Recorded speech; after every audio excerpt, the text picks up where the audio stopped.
Hey guys, the clip you're about to watch was filmed by one of our tutors here at TBT, so I hope it helps you enjoy. Can you give me possible reasoning? Why do you think when they give you antibiotics, they say you have to finish it? Let's look at why you need to finish your antibiotics. Okay, let's imagine that this is the bacteria that is growing and making her sick, okay? So there's a bunch of bacteria over here. Okay, there's a very important thing in biological beings. It's called variation. What does that mean? Within all of this bacteria that is growing in her, there are definitely some that are going to be stronger. Okay, you can just imagine like, do you guys have friends that have very bad sinuses? Or do you guys have very bad sinus? Okay, there are some people that like a bit of dust then they become very, very sick already, right? Stuff like that. Okay, variation. So naturally, there are some bacteria that are much stronger. Okay, so you can imagine them as like a video game like Final Boss. Like it takes more hits to kill them. So imagine if you take the antibiotics, okay, and then you've given some hits already, and all these normal bacteria, they're already dead. But then there's still some that are very strong, right? And then they are remaining. If you don't kill them, what will happen? They will proliferate. What happens once they grow? There's so many of these bacteria, and all of these bacteria are now resistant to this antibiotic. So what happens? If you eat the same antibiotic, it won't work on this bacteria anymore. And that is why when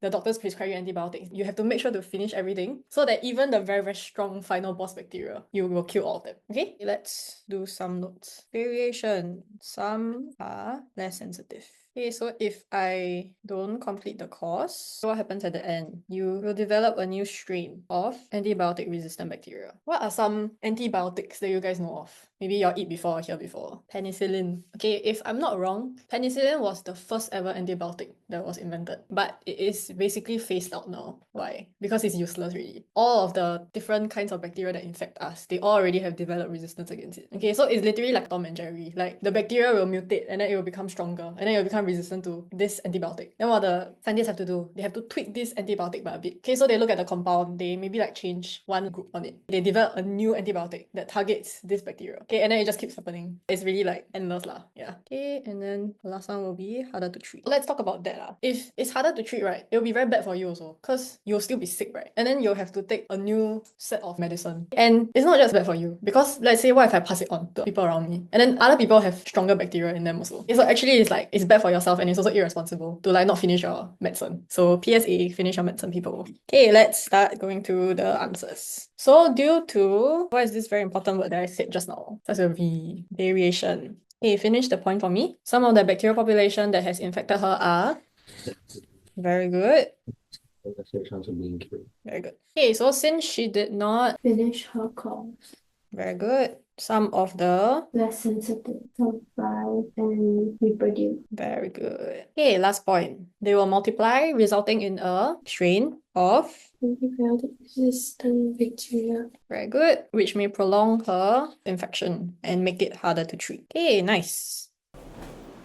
Hey guys, today's sponsor of the video is me. As of making this video, ThatBioTutor is Singapore's only O-level pure bio specialist. You mean you don't teach any other subjects or syllabus? Yup, that's how we've been able to make so much resources just for your syllabus. Example, concise notes without all the extra fluff. Commonly asked questions that come out under every topic, so you know the exact keywords and phrases to score full marks. Didn't pay attention in class? Crash course clips to the rescue. We've recorded explanations for every concept under every chapter. Find bio a chore to memorize, flashcards on your phone, which makes it feel like a game. So if you need help with O-level pure bio, what are you waiting for? Click the link below this video or go to thatbiotutor.com.